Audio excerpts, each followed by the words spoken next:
na padayon na ta sa pag-alagad sa Ginoo. Amen.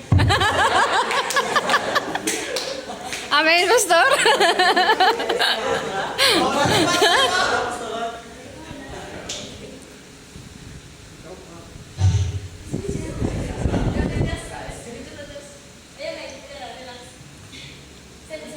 Kung ang pagsunod sa mga sugo sa Diyos o ang magbasa sa Bible. Isa na to ka question?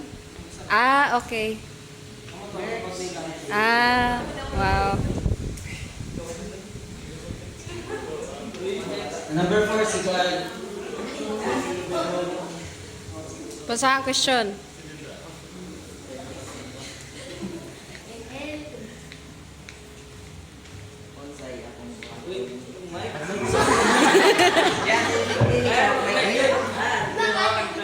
Dili ba bakit nila? Nananignaw? Tignan na natin. Yan. Tignan sa kirti.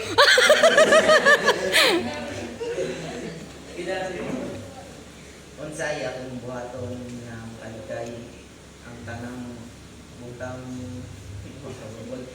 sa atong kaugalingon. Siyempre,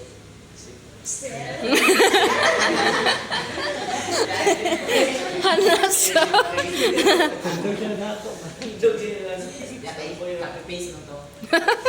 Ang ako answer dito ay dili man uyab-uyab. Uy! Pantay man na, Jilo. Unsa ya akong buhaton nga balik yan sa butang. Dahil sa akong kaugmaon.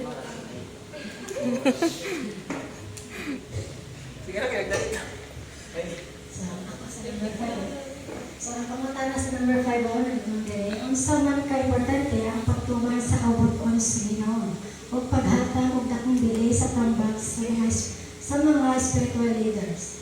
So, ang akong kabagalan, no? So, dakong gud kaayo, pa-importante kaayo nila sa itong mga kinabuhi ng kining pagtuman sa kabut-on sa Ginoo bisan pa man kining mga pagtambag sa itong mga spiritual leaders tungod kayong pa. Kung ato kining hatagan og dakong bili sa atong mga kinabuhi, no? Kung di ba atong kinaburatong kalag, dili kayo mahintong bawang sa kalaglagan sa kinabuhi ng mga dapat na diin ang atong mga ngipon magkagod. So,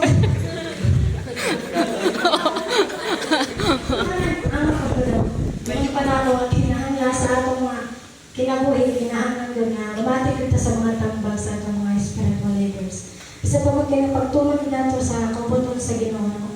Aron ginabot sa panahon, dili kita yung ilang pa magsisi. Sisi sa huli. Kailangan pa duha nga ito pa ng langit o inferno. So kinahanglan gid ato gyud tumanon o